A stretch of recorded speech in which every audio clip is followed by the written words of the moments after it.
El Austin 7. Me subí a una silla dentro del carromato y encendí la lámpara de aceite. Tenía deberes de fin de semana y pensé que podía ser un buen momento para hacerlos. Puse los libros sobre la mesa y me senté, pero descubrí que me era imposible concentrarme en mi trabajo.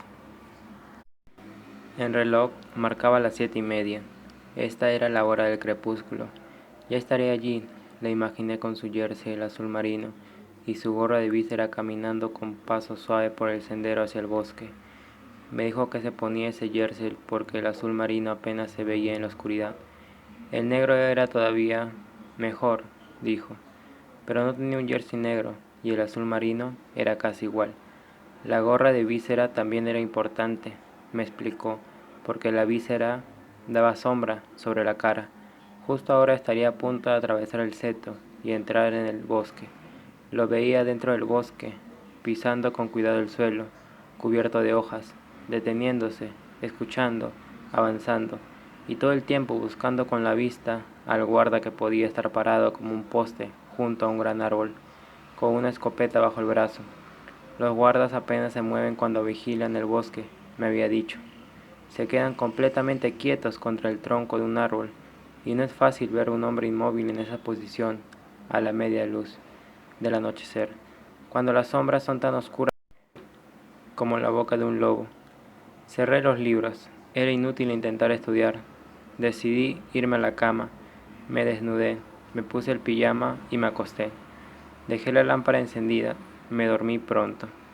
Cuando volví a abrir los ojos, la lámpara de aceite seguía encendida y el reloj marcaba las 2:10. Las 2:10. Salté de la cama y miré en la litera de arriba. Estaba vacía. Me había prometido estar en casa a las 10:30 como máximo y él nunca rompía sus promesas. Llevaba casi 4 horas de retraso. En ese momento me dominó una aterradora sensación de catástrofe. Esta vez sí que le había sucedido algo. Estaba completamente seguro de ello.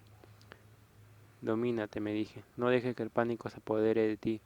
La semana pasada estabas muerto de pánico y te pusiste en ridículo. Sí, pero la semana pasada era algo totalmente distinto. Él no te había prometido nada la semana pasada. Esta vez había dicho, te prometo que volveré a las 10:30. Esas fueron sus palabras exactas. Y él nunca, absolutamente nunca, rompía sus promesas. Volví a mirar el reloj. Había salido del carromato a las 6, lo que significaba que ya 8 horas afuera. Tardé 2 segundos en decirme lo que debía de hacer. Muy rápidamente me quité el pijama y me puse la camisa y los vaqueros. Quizá los guardas le habían herido tan gravemente que no podía andar. Me metí en jersey por la cabeza. No era negro ni era azul marino. Era una especie de marrón claro. Tendría que servir. Quizá estaba tirado en el bosque desangrándose. Mis zapatillas de loma tampoco eran de color adecuado. Eran blancas, pero estaban sucias y no parecían muy blancas. ¿Cuánto tardaría en llegar al bosque? 1 hora y media, menos si corría casi todo el camino, pero no mucho menos. Cuando me agaché para atarme los cordones, noté que me temblaban las manos y en el estómago tenía una sensación espantosa como si estuviera lleno de agujas. Bajé corriendo los escalones y fui al taller a coger la linterna. Una linterna es buena compañera cuando estás solo en el campo, de noche, y yo quería llevarla conmigo. Agarré la linterna y salí del taller. Me detuve un momento, junto a los surtidores de gasolina. Hacía tiempo que la luna había desaparecido, pero el cielo estaba despejado y una gran masa de estrellas giraba sobre mi cabeza. No hacía nada de viento, ni se escuchaban sonidos de ninguna clase. A mi derecha, adentrándose en la negrura del campo, estaba la solitaria carretera que conducía al peligroso bosque. 9 kilómetros, gracias a Dios que yo conocía el camino, pero iba a ser una larga y dura caminata. Tenía que intentar mantener un buen paso regular y no agotarme corriendo para tener que pararme después del primer kilómetro. En ese momento se me ocurrió una idea loca y maravillosa. ¿Por qué no ir en el Austin 7? Realmente yo sabía conducir. Mi padre siempre me permitía mover los coches que traían para repararlos. Me dejaba meterlos en el taller y luego sacarlos marcha atrás. Y algunas veces yo los llevaba despacio en primera, dando vueltas a los surtidores. Me encantaba hacerlo y llegaré allí muchísimo antes si iba en coche. Se trataba de un caso de emergencia. Si él estaba herido y desangrándose, cada minuto contaba. Yo nunca había conducido por carretera, pero seguramente no encontraría otros coches a aquella hora de la noche. Iría muy despacio y me mantendría muy cerca del seto del lado correcto. Volví al taller y encendí la luz. Abrí las puertas dobles. Me senté en el asiento del conductor del Austin. Quité el freno de mano, encontré el botón de arranque y lo oprimí. El motor tosió una vez y luego arrancó. Ahora las luces. Había un interruptor en el aplicador y encendí las intermitentes. Busqué el pedal del embriague con la punta del pie. Llegaba justo, pero tenía que inclinar la punta si quería apretarlo a fondo. Apreté el pedal. Luego puse la palanca de cambio en marcha atrás. Lentamente saqué el coche del taller. Dejé el motor en marcha y volví para apagar la luz. Era mejor que todo pareciera lo más normal posible. La gasolinera estaba ahora a oscuras, salvo una tenue luz que salía del carromato, donde la lámpara de aceite seguía ardiendo. Decidí dejarla así. Volví al coche, cerré la portezuela. Las luces de posición eran tan débiles que se notaban. Encendí las largas, eso estaba mejor. Busqué el mando para cambiar a las cortas. Lo encontré, lo probé y funcionó. Puse las largas. Si me cruzaba con otro coche debía acordarme de cambiar, aunque en realidad no eran lo bastante fuertes para deslumbrar ni una cucaracha. No daban más luz que un par de linternas buenas. Apreté el pedal de embriague otra vez y metí la primera. Bien. Mi corazón latía tan furiosamente que lo oía en la garganta. A 10 metros tenía la carretera. Estaba oscura como boca de lobo. Solté el embriague muy despacio. Al mismo tiempo apreté un poquito el acelerador con el pie derecho y con cuidado. Oh, qué maravilla. El cochecito empezó a moverse. Apreté el acelerador un poco más. Salimos despacio de la gasolinera y entramos en la oscura y desierta carretera. No pretendo decir que no estaba aterrado, lo estaba, pero mezclaba con un miedo espantoso. Había una magnífica emoción. La mayoría de las cosas verdaderamente excitantes que hacemos en nuestra vida nos dan un miedo mortal. ¿No serían emocionantes si no nos lo dieran? Iba sentado muy rígido y tieso, aferrando con fuerza el volante con las dos manos. Mis ojos quedaban más o menos a la altura de la parte superior del volante. Me hubiera venido bien ponerme un cojín para quedar más alto, pero era demasiado tarde para hacerlo. En la oscuridad, la carretera parecía tremendamente estrecha, pero yo sabía que había suficiente espacio para que pasaran dos coches. Desde la gasolinera los había visto hacerlo 1 millón de veces, pero desde donde yo estaba no lo parecía. En cualquier momento, una cosa con faros deslumbradores podía venir hacia mí, rugiendo a 90 kilómetros por hora, un pesado camión o uno de esos autocares grandes que viajan de noche llenos de pasajeros. Iba demasiado en el centro de la carretera, sí, pero no quería irme más al borde por miedo de salirme al arcén. Si chocaba con el seto y rompía el eje frontal, todo estaría perdido y nunca podría llevar a mi padre a casa. El motor estaba empezando a vibrar. Seguía en primera. Era vital cambiar a segunda porque de lo contrario el motor se calentaría demasiado. Yo sabía cómo se hacía, pero nunca había intentado hacerlo. En la gasolinera siempre me movía en primera. Bueno, allá vamos. Retiré el pie del acelerador. Pisé el embriague y lo mantuve a fondo. Encontré la palanca de cambio y tiré de ella hacia atrás, de primera a segunda. Solté el embriague y apreté el acelerador. El cochecito dio un salto hacia adelante, como si lo hubieran picado. Estábamos en segunda. ¿A qué velocidad iba? Miré el indicador. Estaba muy poco iluminado, pero pude leerlo. Ponía 22 kilómetros por hora. Bien, eso era suficiente. Me quedaría en segunda.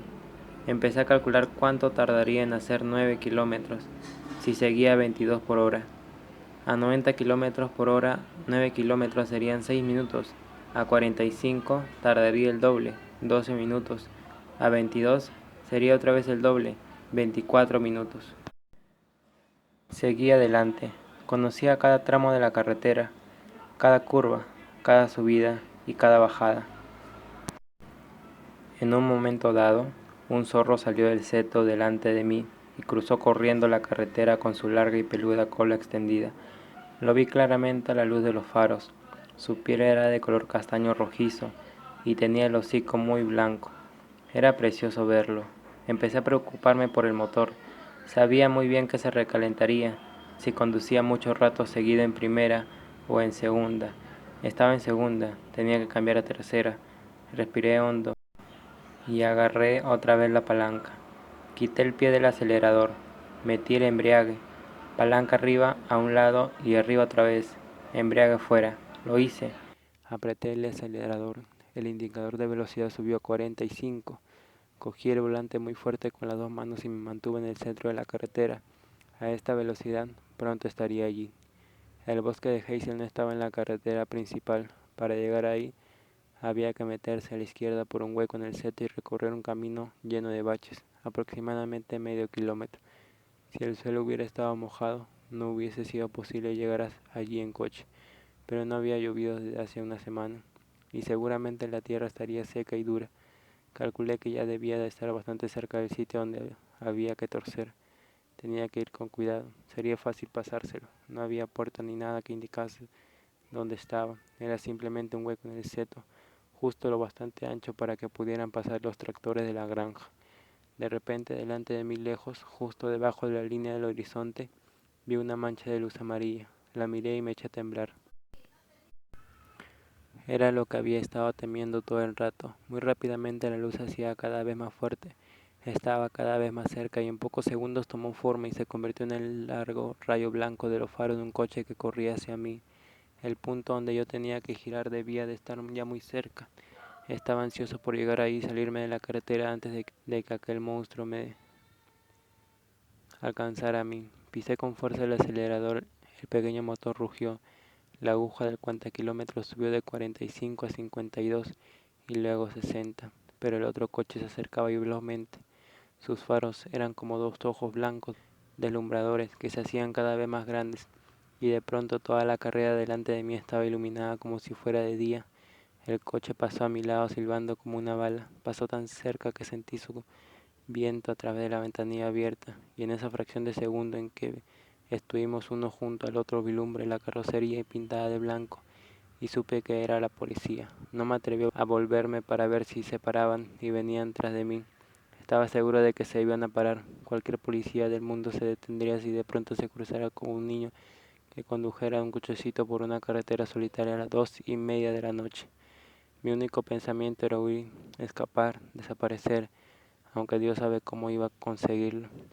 El acelerador aún más fuerte. Entonces, de repente, a la débil luz de mis faros, vi el pequeño hueco en el seto a mi izquierda. Ya no había tiempo para frenar ni para reducir la velocidad, así que di un volantazo y recé. El cochecito giró violentamente, se salió de la carretera, pasó por el hueco en un salto y cayó de golpe sobre el terreno en pendiente. Rebotó bien alto y luego derrapó y se detuvo de costado dentro del seto. Lo primero que hice fue apagar las luces. No estoy seguro de por qué lo hice, excepto porque sabía que debía ocultarme, y si uno quiere esconderse de alguien en la oscuridad, no enciende luces para indicarle dónde está. Me quedé quieto en mi coche. El seto era espeso y no podía ver nada a través de él. El coche había rebotado y patinado de tal modo que ahora estaba totalmente fuera del camino. Había quedado detrás del seto, en una especie de prado con el morro en dirección a nuestra gasolinera. Oí el coche de la policía. Se había parado unos 50 metros más allá y ahora estaba retrocediendo para dar la vuelta. La carretera era demasiado estrecha para poder cambiar de sentido sin hacer maniobra. Entonces el ruido del motor se hizo más fuerte y volvieron rápidamente con los faros encendidos. Pasaron por delante del lugar donde yo estaba escondido y se perdieron en la noche a toda velocidad. Eso significaba que el policía no me había visto salir de la carretera, pero era seguro que volvería a buscarme, y si pasaba despacio probablemente vería el hueco, se pararía y bajaría del coche, y entraría por el hueco y miraría detrás del seto, y entonces su linterna me iluminaría la cara y él me diría: ¿qué pasa, hijo? ¿Qué es esto? ¿Dónde crees que vas? ¿De quién es este coche? ¿Dónde vives? ¿Dónde están tus padres? Me obligaría a ir con él a la comisaría, al final me sacarían toda la historia y eso sería la ruina de mi padre. Me quedé allí, tan silencioso como un ratón, y esperé. Esperé mucho rato. Luego oí el ruido de un motor que venía en mi dirección. Hacía un ruido tremendo. Iba a toda mecha. Pasó zumbando como un cohete. Por el modo en que forzaba el motor, comprendí que estaba muy enfadado. Probablemente también estaba muy desconcertado. Quizá pensaba que había visto un fantasma. Un niño fantasma conduciendo un coche fantasma. Esperé por si volvía. No volvió. Encendí mis luces, apreté el botón de arranque, enseguida se puso en marcha. Pero ¿qué pasaría con las ruedas y el chasis? Estaba seguro de que algo debía haberse roto cuando se salió de la carretera de un salto y cayó en el camino de carros. Metí la primera muy suavemente y lo hice avanzar un poco. Escuché atentamente, esperando oír ruidos horribles. No hubo ninguno. Conseguí sacarlo de la hierba y volver al camino. Conduje muy despacio ahora. El camino estaba lleno de baches y la pendiente era bastante pronunciada. El cochecito traqueaba y brincaba, pero seguía adelante. Por fin, delante de mí, a la derecha, como una gigantesca bestia negra agazapada sobre la cima de la colina, vi el bosque de Heisen. Pronto estuve allí. Árboles inmensos se elevaban hacia el cielo a todo lo largo del lado derecho del camino. Detuve el coche, apagué el motor y las luces. Me bajé llevando la linterna conmigo. Había un seto que separaba el bosque del camino. Lo atravesé con dificultad y de pronto me encontré en el interior del bosque. Cuando miré hacia arriba, los árboles se habían cerrado sobre mi cabeza como el techo de una prisión, y no veía ni más pequeño pedazo de cielo ni una sola estrella. No veía nada en absoluto. La oscuridad a mi alrededor era tan sólida que casi podía tocarla. Papá, llamé. Papá, ¿estás ahí? Mi aguda vocecita resonó entre los árboles y luego se apagó. Escuché, pero no hubo respuesta.